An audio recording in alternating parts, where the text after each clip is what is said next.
need more time, maybe 4 or 5 minutes. It's going to be a challenge for some of us because my homilies are 10 to 15 minutes long. No. I know. I believe Julie actually has a hook with her chest. So my dear friends, let us begin the celebration of Pat Connors.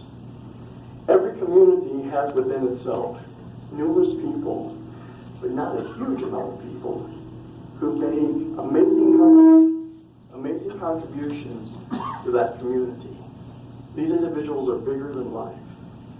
And certainly when we think of Pat Connors, we think of someone who definitely was bigger than life.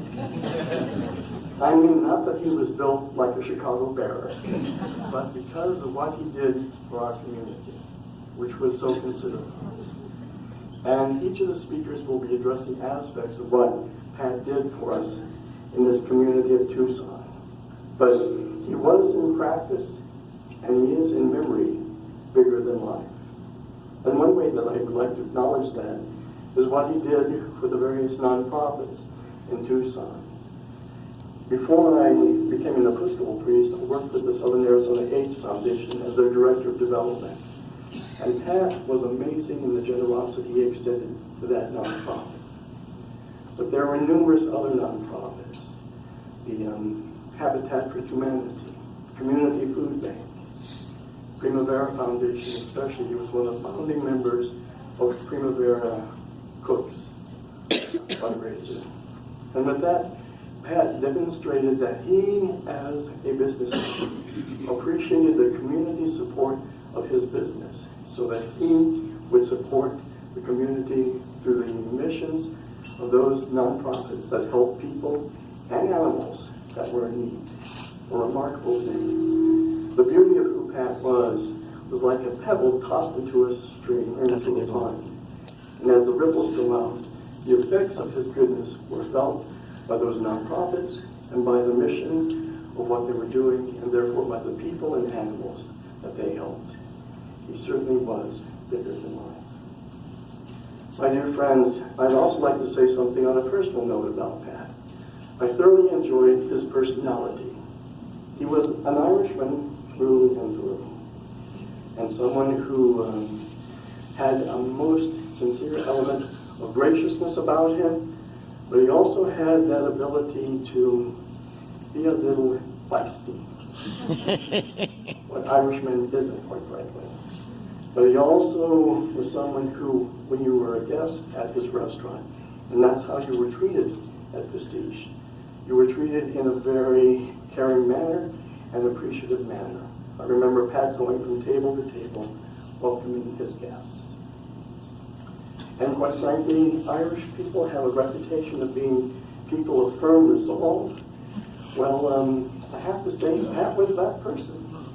But he was also willing to listen to good advice.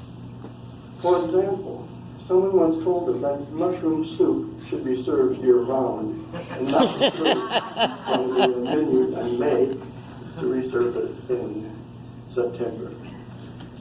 But with Pat, it was remarkable how one could encounter with him someone who was genuinely caring and someone who was committed to Tucson.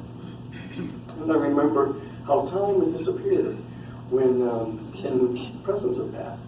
There was a time that Pat, Julie, Holly Lackowitz, Debbie Royals, and I went to Kingfisher. We were going for a couple of appetizers and a few drinks.